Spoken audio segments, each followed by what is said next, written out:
This is Njambiz. Welcome back to my channel. I'm so excited you're here, you're watching. So I'll jump right in. As you can see by the title below, I'm talking about my pregnancy recap, which I'm talking about specifically the things I did not expect. I tried to do a full recap of my pregnancy, but let's just say it ended up being too long, so I decided to shorten it by doing what I didn't expect rather than everything that happened, because that's too long of a video. So comment below if you want to know everything about my pregnancy. If you have any questions about it, also comment below. I'll answer them in the next video, which will be part 2, the recap of the things I didn't expect after Kiran was born, and that one, trust me, you'll want to watch, so stay tuned.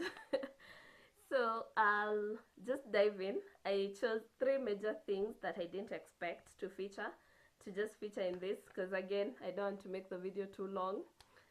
So we'll jump right in. Number 1 is knowing my child's gender without a test. So the gender of my child. Funny enough, I did the first scan, the scan that reveals what gender your baby is. I did that scan when I was about 22 weeks pregnant, about 22 weeks pregnant. And the first scan I did, and even before I did the scan, I used to tell my baby daddy, you know, the way this baby is kicking and the energy in him, because I had already decided it's a him, the energy in him, this has to be a boy. There's no way this is a girl, because the kicks were quite strong. Which is weird that I thought that, because I've never been pregnant before, so how would I know exactly how they're supposed to feel? But I was so sure it's a boy. So when I had my first scan at 22 weeks, the doctor said it's a girl, and I'm like, really? I'm like, yeah, you're having a girl. So I went home. I'm having a girl, of course. I even did the whole post on social media. It's a girl, blah, blah, blah. But something inside me kept telling me, are you sure it's a girl? This feels like a boy. And I remember I actually told my baby daddy that I have a feeling it's a boy, and we had a name for a girl already, now that we knew it was a girl. And I told him, let's just get the name of a boy, just in case it's a boy, or just to be safe, let's have both. Let's have a boy's name and a girl's name, so that if it turns out to be a boy, we are prepared. And true to it, I had another test later on when I was about 8 months pregnant, or about 7, at about 30 weeks, I think. I had my second scan, and the doctor was like, casually, because he asked me, do you know the sex of your baby? And I was like, yeah, I already did that scan. So he's casually like, your boy is healthy, looking good. And I'm like, wait, did you say my boy? He said, yeah, you're having a boy. I thought you said you already did this scan. And I told him, yes, I did, but they told me it's a girl. And he looked again. He was like, let's just confirm. And he looked again, and he was like, that's definitely a boy. And let's just say, I was actually really pleased and happy to know that my intuition was right. And yeah, I knew the sex of my baby. Unfortunately, I didn't follow my intuition, and we had bought a lot of pink clothes, which he ended up wearing. He's a small baby. What are you gonna do? I'm not gonna throw away the clothes. He wore pink first few months of his life. Sorry, baby, if you watch this in future, it was the doctor's fault. So yeah, that's it. I had a boy. I had a strong feeling that it would be a boy. I didn't expect that I would know the gender of my baby, but I did. And even after being told it's not what I think it is, I was still holding on to that, and I got a boy. The number 2 of the things I didn't expect was gestational hypertension. Now, let me tell you, I hadn't even heard of gestational hypertension before I got pregnant. I hadn't even heard about it until I got it while I was pregnant. I got it at around 6 to 7 months, when I was almost 7 months pregnant, is when I started now developing the high blood pressure. For those of you who don't know, gestational hypertension usually is high blood pressure that occurs during pregnancy because of the pregnancy, usually after 20 weeks onwards of the pregnancy, and it causes you to have high blood pressure, which is not good for you or the baby. So they put you on blood pressure medication that is safe for both you and the baby, that helps control the blood pressure, and then they monitor it regularly. So initially, my blood pressure was detected during one of my prenatal clinic visits. When they were doing the regular checkups, the nurse found that my blood pressure was quite high, so they sent me to the doctor, which is now the time they started monitoring it. Then they put me on high blood pressure medication. Now, at this point, it wasn't as bad. When I got to 8 months pregnant, it got worse. Even though I was already on the medication, I would wake up in the morning, my fingers were so swollen, I could barely clench my fists. My legs were so swollen, and my face started swelling up in the morning. When I would wake up, it would be really swollen. So one day I woke up and it was really bad. My face was a balloon.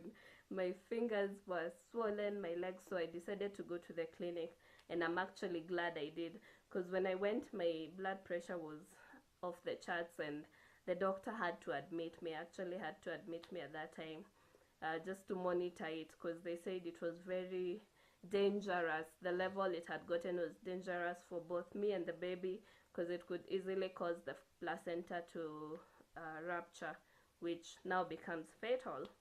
And when I had that, I freaked out. I freaked out because I did not know the extent to which this thing was bad. So they admitted me, they kept me overnight, they gave me some stronger medication, and they would monitor my blood pressure. They would monitor the baby's heartbeat every 4 hours. So it was actually quite scary. It was it was quite an experience. This I didn't even know about, leave alone even expect it. I didn't even know about it. So I got that, but the doctors managed to keep it under control. Now, when I got discharged from the hospital, I was given obviously some clear guidelines of things to do just to try and keep the pressure down. And then I was expected to do blood pressure tests every morning and evening, twice a day.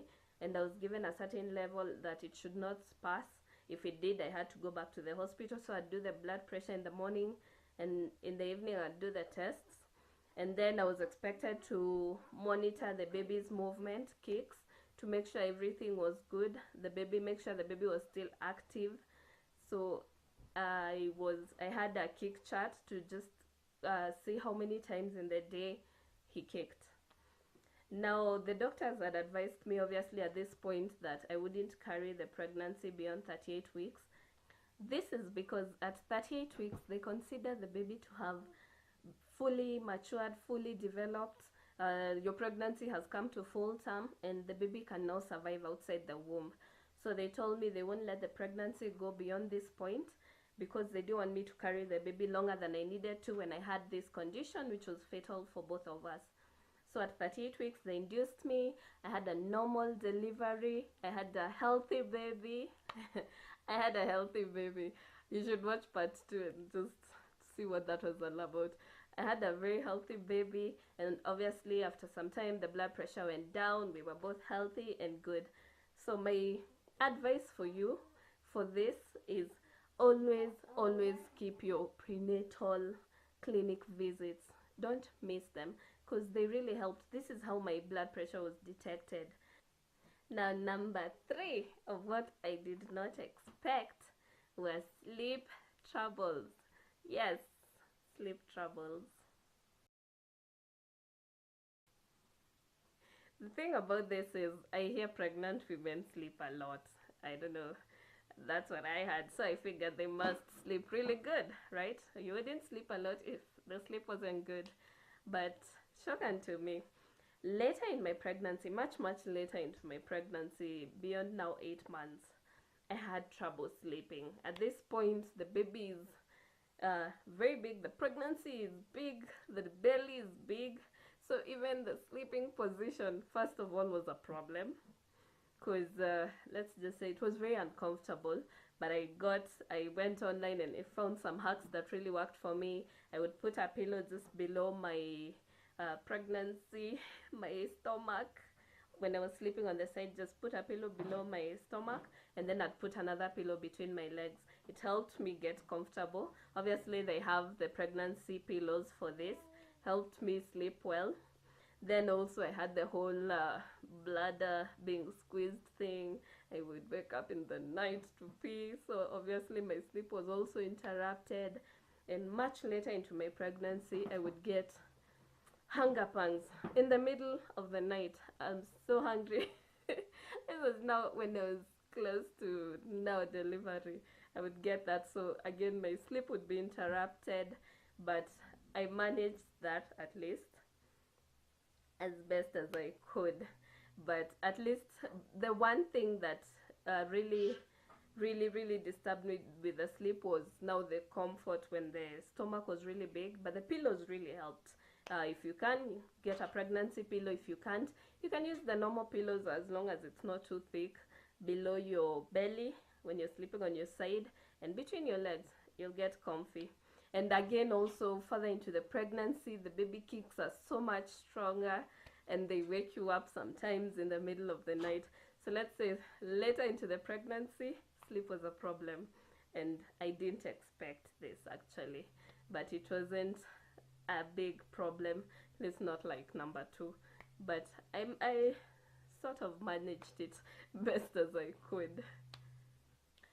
So, like I said, these are the top 3 things I did not expect during my pregnancy.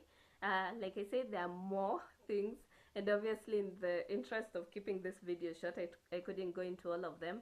But if you have any questions, comment below. Let me know if you have any comments, if you went through something similar, if you went through things you didn't expect. Comment below. Let me know your experience. If you want to know more about my experience, again, comment below, let me know. And I'll do part 2, which will be the next video after this one.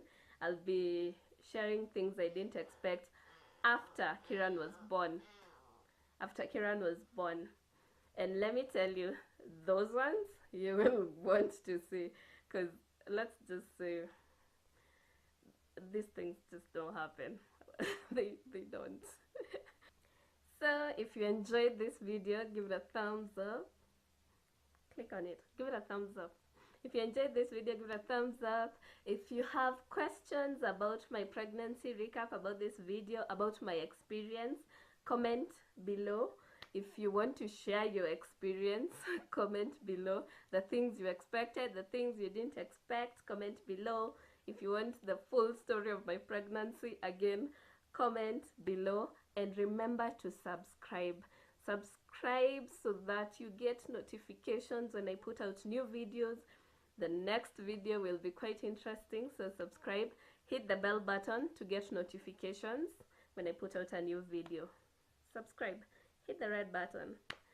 It won't stop this video. It costs you nothing. Just subscribe. And remember, give it a thumbs up if you like the video. I'll see you next time.